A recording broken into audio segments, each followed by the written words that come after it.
and welcome to the breakout session on the socio-economic value of AWS for the public sector. My name is Shivdat Tripathi, and I'm a business development manager with the Cloud Economics team.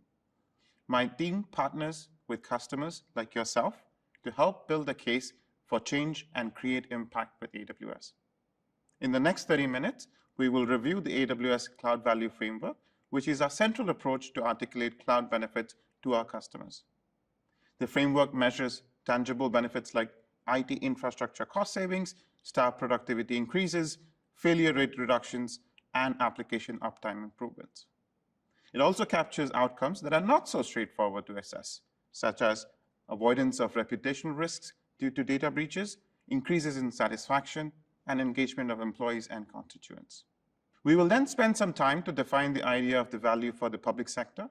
We will review some of the new frameworks that can help you look beyond just IT benefits and be able to link technology investments to what matters to you, to your missions, goals, and the welfare of the customers that you serve. We will also have a look at how we at AWS understand some of your challenges and priorities. We will explore a few approaches to define impact, output matrices, and measure returns in terms of outcomes from technology investments in the public sector. And finally, throughout the presentation, you'll hear inspirational customer stories where AWS has helped solve unprecedented challenges and affected the lives of many in a meaningful way. Time and again, many organizations struggle to build a case for cloud adoption. While the question now no longer is why cloud, but rather when cloud, it is still expected of customers, especially public sector agencies, to build a thorough business case for the best use of the public funds. It is imperative for them to establish that cloud projects are aligned to their priorities and deliver the maximum impact. However, the traditional method of doing this has been to focus on infrastructure cost savings, which by far are the easiest to measure. This, unfortunately, also means organizations miss out on articulating and measuring the true value of cloud upfront and therefore failed on delivering on them. Today, I'll be sharing a few different ways of measuring value of cloud that go beyond just IT cost savings. At AWS, we pride ourselves to be customer obsessed, and we continuously look for ways to create value for our customers.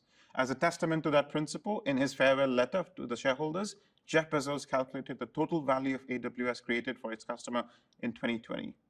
He estimated $19 billion in direct cost savings for the customer and a similar amount of value created by enabling them to be more productive and agile.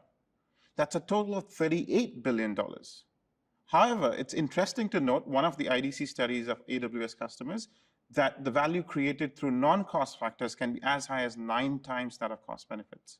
In other words, the total value created by AWS in 2020 can be as high as $190 billion. Now, if we update that number to 2021, it would be almost $300 billion, which is several times the value Amazon created for its shareholder in that year. Before we deep dive into the topic, let's start by asking, what is value? In my view, and you may very well have a different perspective on this, value is in part created by being able to do new things, being able to do more and bigger things, or just being able to do same things differently. At a significantly reduced cost, reduced use of resources, time and money, and a reduced risk of failures.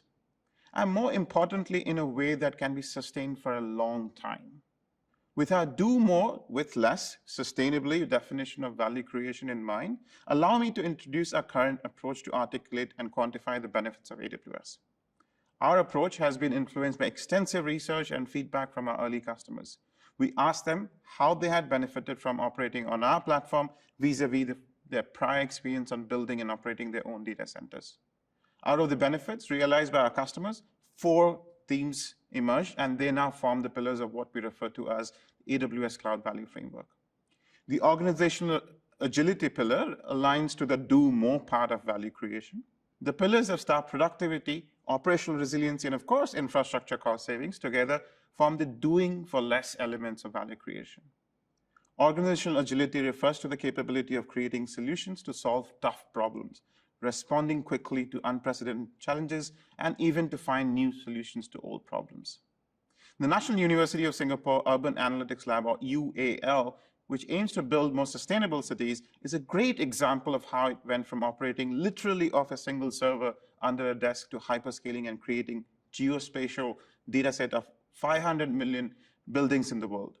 This dataset is of tremendous value to urban planners, energy and climate researchers, not just in Singapore, but around the world. It's extremely fascinating to see how customers like UAL create nonlinear impact when not limited by technology scalability issues. Next, staff productivity benefits are generated by offloading some of the common data center operational tasks to AWS, using automation, or fully eliminating them. For example, physical security of the data center, racking and stacking of servers, and managing upgrades and failure incidents are no longer required when operating on cloud. Customers can then reinvest this surplus bandwidth into creating new solutions rather than keeping just the lights on.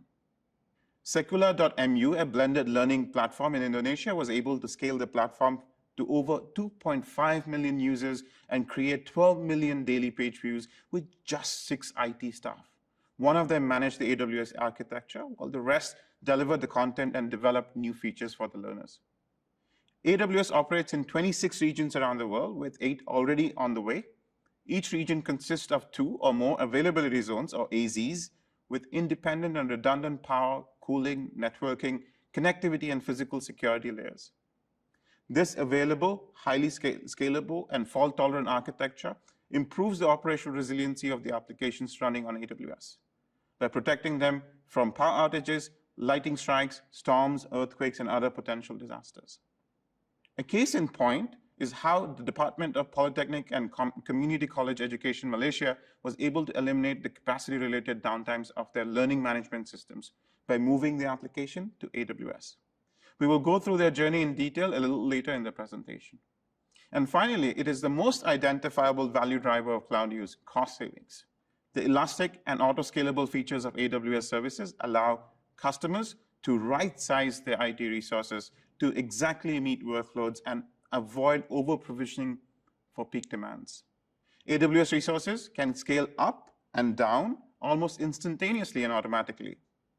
Customers, irrespective of their size, also benefit from AWS economies of scale passed through in form of continued price reductions. For example, the provincial government of Bali saved 69% in operating lower costs by operating their employee attendance system on AWS. In addition to the 4 pillars, I'm excited to announce that we have expanded the Cloud Value Framework to include a 5th pillar on the environmental benefits of using AWS.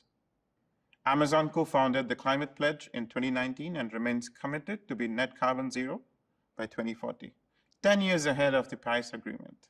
And the AWS definitely does its part by helping customers be energy efficient, by providing extremely power efficient Graviton processors, using custom power management solutions, and using materials and energy from renewable sources. We now have predictive models that can help customers estimate carbon savings from the migration of workloads to AWS, and also measure the actual carbon emissions from their usage already on the platform. My colleague Vinu Krishnan dives deep into the sustainability value pillar in a different breakout session. To see the Cloud Value Framework in action, let us look at the success story of the Department of Polytechnic and Community College Education, or DPCCE, within Malaysia's Ministry of Higher Education. The DPCCE was tasked with developing a world-class education system at 36 government polytechnics and 104 community colleges across the country. Its learning management system, which was initially created as a supplementary channel, grew to become the primary mode of student-lecturer interaction and saw growing traffic from almost 120,000 students and more than 7,000 lecturers. During this unexpected heavy traffic, the performance of the system degraded and often resulted in downtimes which affected focus and momentum required in learning.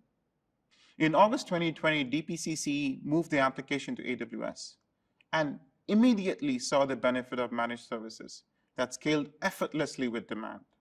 The AWS solution is architected to be able to scale and support 200,000 users, including the alumni, in 5 years' time. DPCCE was able to save 30% by avoiding data center operational cost overheads and eliminate performance-related downtime by using monitoring and auto-scaling features to meet any unplanned spike in user demand. As we saw, the Cloud Value Framework is a robust model that can be used to measure the benefits of cloud, but it does not tell the full picture. A recent IDC Futurescape report highlighted that close to 40% of G2000 customers are going to base their cloud investment decisions by tying them to business outcomes, not just IT. So how do we define value for the public organizations in the government, health, education, and nonprofit sectors? There are several ways to think about it. But for our discussion now, let's look at a framework based on the work done by the policy researchers Nicholas Faulkner and Stefan Kaufman from the Monash University in Australia. As per researchers, the public value is derived from achievement of outcomes across a wide variety of areas, including national security, food safety, human health, environmental protection, access to knowledge, economic activity and employment, social capital and cohesion, and environmental preservation. Value is also created by public organizations when they meet expectation of transparency and fairness and earn the trust from their constituents. By continuously improving the quality of and accessibility of the services delivered, which then drives higher user satisfaction and higher engagement. Lastly, public value is derived from efficient use of public funds, achieving maximum results with minimum use of resources by selecting the most impactful projects and eliminating waste. You will find that we covered some of these value drivers in the Cloud Value Framework, but there's a lot more that can be measured to depict the full value canvas of the public organizations. Now, if we segment the framework we discussed into different verticals within public sector and align them to your goals, the value set might look something like this. This set of goals is by no means exhaustive, but we came up repeatedly in our conversations, research, and discussions with our customers. And hopefully you are able to relate with some of them. There definitely are unique challenges outside of this list that might be top of mind for some of you, and we would love to work with you to identify and address them if given the opportunity. For now, let's look at a few goals from this list of 20. In medical research, one of the critical goals is to be able to dedicate the maximum amount of time and resources to research, speeding time to insights, achieving breakthroughs faster, and bringing life-saving discoveries to the market. Take the very topical and relevant race to find the vaccines against COVID-19. The Fred Hutch Microbiome Research Initiative based in Seattle is another great example. The researchers at Fred Hutch are not just studying the microbiome. They are striving to manipulate to make therapeutic cancer drugs more effective. With access to high-performance computing on AWS, Fred Hutch was able to achieve 7 years worth of analysis time on 15,000 biological samples in just 7 days. Not just that, since the jobs ran for a fixed amount of time, they were able to save on resources by just turning those off when not required. In education, teachers and school leaders have an opportunity to think, assessment, and experiment with technologies that enhance the quality, scale, and the effectiveness of monitoring and evaluation. There are already innovations in continuous, autonomous, on augmented coursework evaluation and feedback with tools like Revisely. Revisely, an edtech company built entirely on AWS, helps teachers give better feedback to students writing assignments, such as essays and papers. It offers plagiarism checks and tracks the performance of students along their learning journey. This technology significantly frees up educators' time to focus on truly important, engaging with their students, delivering content, and improving their students' learning outcomes. Governments around the world are expected to simplify procedures and innovate public services. Access to government data is to be democratized, and insights drawn from the data are to help continuously improve policymaking and execution. Multiple channels of communication can be created for co-governance and co-creation with citizens and businesses alike. Let's look at an ASEAN customer success story in digital governance. West Java is Indonesia's most populous province, home to 43 million people, or 18% of the national total population.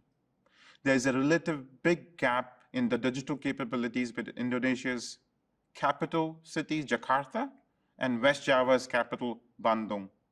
This unequal capability is suspected to be driving development inequality between the two regions. To help bridge this disparity, the provincial government is pursuing a digital transformation project to help the lives of its citizens with advanced public services and make data-driven decisions. Together with AWS and Jabbar Digital Service, or JDS, the provincial government was able to adopt more elastic and scalable solutions that freed up resources to create new citizen apps and content for its constituents. Sapa Warga, which means to greet people in Bahasa, Indonesia, is an app that connects provincial governments' representatives to the elected heads of the village neighborhood units. The community leaders then channel the needs and the wants of villagers directly to the provincial government, saving 5 hours of travel time per villager to travel to Bandung and file the reports and grievances. Another example is Picobar, a COVID-19 response super app developed on AWS, which soon became the central go-to place for the locals for any COVID-related information. Contact tracing, self-health checks, list of testing centers, infection area heat maps, and other rich advisory information. The app was created and deployed within 16 days only, which would have normally required at least 2 to 3 months without the AWS DevOps capabilities. Picobar continues to evolve to ensure that the province remains always prepared for ever-changing COVID-19 situation. These are just 2 examples of what is the beginning of a digital transformation journey for JDS and West Java. With guidance from AWS specialists, JDS engineers are now skilled on AWS technology and can independently develop and deploy new citizen and digital governance applications. Great, so we have all these aspirational goals to meet, but how do we define them more specifically and with evidence to know that we have actually truly achieved them? What does success look like for each one of them?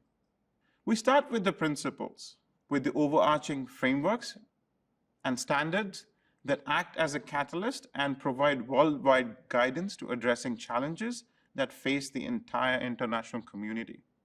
An example of this that most of us have heard about are the United Nations 17 Sustainable Development Goals, or SDGs, humanity's most ambitious plan for a better world that cover all 3 areas of sustainable development: ecological, economic, and social. These are aimed at policymakers, civil society, businesses, academia, and even individuals.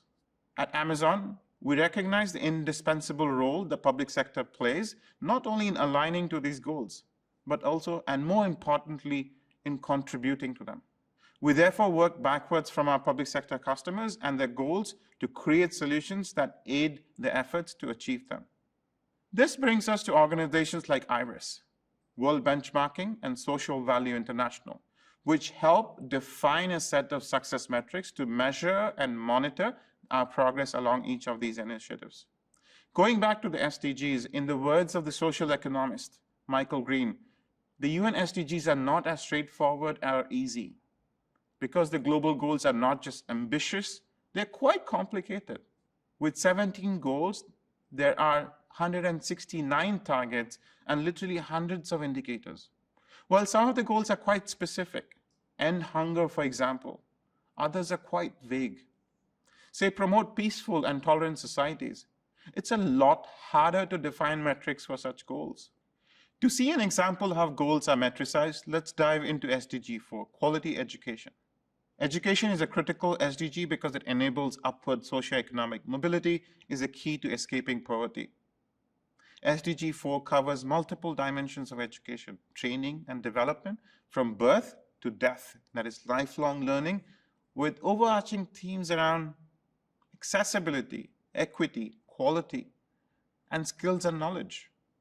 It has 10 targets or sub-goals and 15 indicators. Let's have a closer look at how one target is narrowed down to specific and measurable indicators. Target 4.1 is the following. By 2030, ensure that all girls and boys complete free, equitable, and quality primary and secondary education, leading to relevant and effective learning outcomes. It's an outcome-based target, or in other words, tied to the results of expected from any interventions aligned to this target. It is measured as 1, the proportion of children that meet the expected levels of proficiency in reading and mathematics comprehension in the first 12 years of education. And second is to ensure that they complete the full course requirements and graduate fully. To get the children a seat is a great start, but it's not good enough to meet the goal. Desktop as a service to reduce the cost of device ownership, virtual computer labs with app streaming technology, personalized learning, content delivery, and automated assessments are just some of the technology solutions that are defining the future of education around the world and helping meet and exceed targets aligned to SDG 4. Once we have defined the outputs, it's relatively straightforward to identify the inputs required to drive the transformation. And they range beyond just technology investments to having the right skill sets and having the right cultural attitude for change. So in summary, once we can identify an input-output model aligned to the public sector goals, we can attempt to measure social returns on investments. Now that we have reviewed some examples of how to convert goals into measurable indicators or metrics, let's look at the logical process flow to measure the impact from the public investments. We start with defining the project objectives, metrics, and an evaluation plan, and then collect data against the metrics throughout the project, at the input, during the process, and at the output, as in the examples that we mentioned earlier. Next are two of the trickiest steps in the entire measurement process. One, isolating the effect of the change on the outcome, and second, converting the impact into economic and monetary terms. I'll explain the challenges around these two in a second. But once the desired outputs are identified and converted into an economic terms, it's relatively straightforward to calculate the ratio of outputs to inputs and compute the returns on investment, or ROI. The ROI metric offers a standardized measure to compare and prioritize your projects. There will be still some benefits that can't be quantified or modeled. For example, well-being, stability, morality, and similar others, where the impact can only be captured as intangible improvements. However, together with hard quantifiable measurements, they can provide a comprehensive view of the impact resulting from a project. Now to illustrate the challenge of isolating the effect and monetizing the resulting impact, let's take an example. If a law enforcement agency wants to measure the impact of CCTV surveillance system hosted on AWS in helping solving crimes faster, it will first require to quantify the incremental effect of the system on crime rates. Controlled experiments or benchmarks from prior studies can be used to calculate the causal impact. Second, the economic value of reduction in crime can be measured in terms of property value and human lives saved. But assigning economic values to human lives is not an easy task. Again, there are some academic studies that have attempted to do so, but this remains contentious at the very least. That's a good segue into looking at what models exist today that attempt to put a structure to the measurement of social impact. Here are a few ROI definitions that have resulted from academic research, like the social ROI or the SROI metric, which dates to late 1990s, early 2000s. It was invented by a San Francisco-based philanthropic fund to capture the full spectrum impact of the social development investments. The SROI metric attempts to monetize the social benefits into economic terms wherever possible, like the value of human life saved we touched upon earlier. The model has many derivatives and improvements since, and is now maintained by the Social Value International based in the UK. Other frameworks like the Balanced E-Government Index emphasizes qualitative performance and relative changes in social outcomes without trying to convert them into economic equivalents.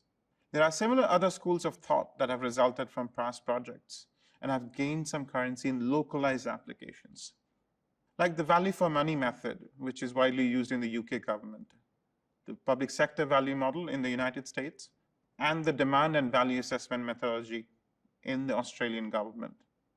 These models overlap in their intent to measure the success of investments in the public sector, but vary in consideration of inputs and outputs, and the timing of measurement as well. Again, the list is not intended to be exhaustive here, rather demonstrative of the possibility of creating an approach that suits your needs. Let's close with a success story that ties everything together and all the ideas that we have discussed so far. Singapore consistently ranks amongst the world's healthiest countries, with many crediting its modern and efficient public healthcare system. As the agency responsible for supplying the enabling technologies that power the ecosystem, the Integrated Health Information System, or IHIS, plays a pivotal role in Singapore's healthcare success. Over the past 2 years, IHIS has worked with public and private healthcare organizations across the country to manage the COVID-19 pandemic. From augmenting community care facilities and vaccination centers with technology upgrades, to boosting the capabilities of all public healthcare hospitals, and even primary care providers to help them manage COVID patients better. To support Singapore's national vaccination program, IHIS needed the capability to securely scale its system to sustain significantly higher loads at a very short notice. In addition, the teams needed to be able to develop and implement new features at speed to address evolving vaccination policies, changing and on-the-ground requirements. IHIS was able to operate its VacOps and the GP Connect applications on a highly scalable solution on the AWS platform and was able to meet the vaccination targets on time. Singapore's vaccination rate as of March 2022 stands at 91.57%. This includes all individuals who have had at least one dose of vaccination, as compared to the world average of 63.5%. The quicker vaccination rate is likely to have contributed to a lower mortality rate and is estimated to have saved close to 3,000 lives since the start of the vaccination program in December 2020. With that, I would like to invite you to reach out to the Cloud Economics team if you're looking to build a case for impact with AWS technologies. Together, we can discover opportunities that could benefit from AWS solution and maximize impact, and at the same time, learn from your peers and AWS specialists for the best practices. Thank you for your time and enjoy the rest of 2022 AWS Asean Summit. Again, my name is Shivdat Tripathi, and I look forward to hearing from you. We encourage you to get engaged with our training and certification content today. Skill Builder is our online learning center that makes it easier for anyone, from beginners to experienced professionals, to build AWS cloud skills. Thank you again for attending, and we really appreciate your feedback so that we can better understand the topics and services you would like to know more about. So please do take the time to fill out our survey and let us know what you think.